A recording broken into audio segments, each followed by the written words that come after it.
Yan, ito na yung ano natin, nagkaroon agad, napansin nyo? Nagkaroon agad ng data na 4G. Yan mga idol, so meron ako ditong old phone na Nokia One Go, touchscreen siya, na Android na quad-core, 1GB RAM and 8GB storage. Hindi ko na alam yung processor nito, mga P series yata.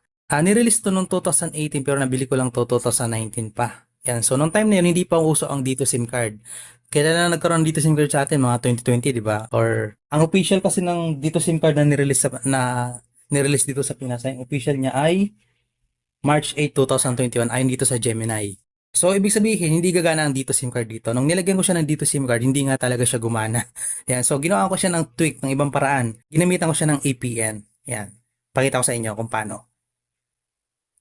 Yan. So, dito tayo sa ating phone. Nag-word clock tayo.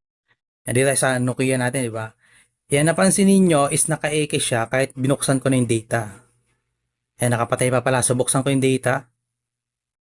Yan. Scroll pataas. Napansin nyo walang lumalabas na internet, walang 4G. So silipin natin yung APN settings niya. Punta tayo sa settings. Punta tayo sa network and internet. Click natin yung mobile network. Scroll pataas, click natin yung access point yung tinatawag na APN. Boom, walang laman. Yan, so ang gagawin natin, maglalagay tayo ng default na APN ng dito telecom or dito SIM. Yan. So ang gawin ko, click ko lang itong tuldok na nasa taas. Click new APN. Then click na natin tong name. So dito sa name, kahit ano ilagay natin dito. So ilagay natin dito ay dito.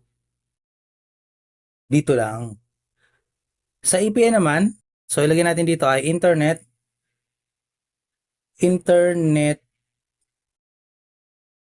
dot dito, mali spelling. Nakita nyo ba? Dot dito dot ph.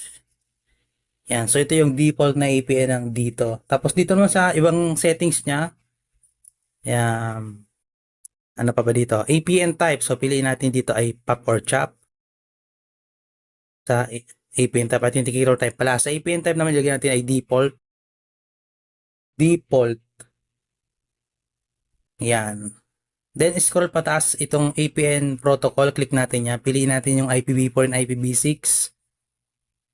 Then sa APN roaming protocol, piliin natin IPv4 and IPv6. Then sa bearer, click natin yung LTE. Uncheck natin yung unspecified. Wala siyang NR, LTE lang available. Yan, so okay natin. Okay. Then, click na natin itong tuldok. Click natin yung save. Yan, ito na yung ano natin. Nagkaroon agad, napansin nyo? Nagkaroon agad ng data na 4G. Yan. So, gumana na ang dito SIM card sa kanya. Hindi ko nga lang matry sa inyo kasi wala akong load sa dito SIM card. Yan, so try natin i-reset yung APN. Mabubura yung mabubura yung data. Tingin nyo. Yan. Reset to default. Yan. Burado. So, wala na naman tayong data. Nakita nyo, di ba, walang data. So, ganun lang pala.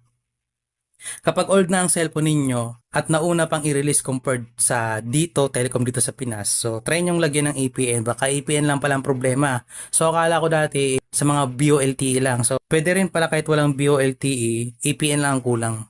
Lagyan nyo ng APN ng dito telecom. Yan. Okay, yun lang.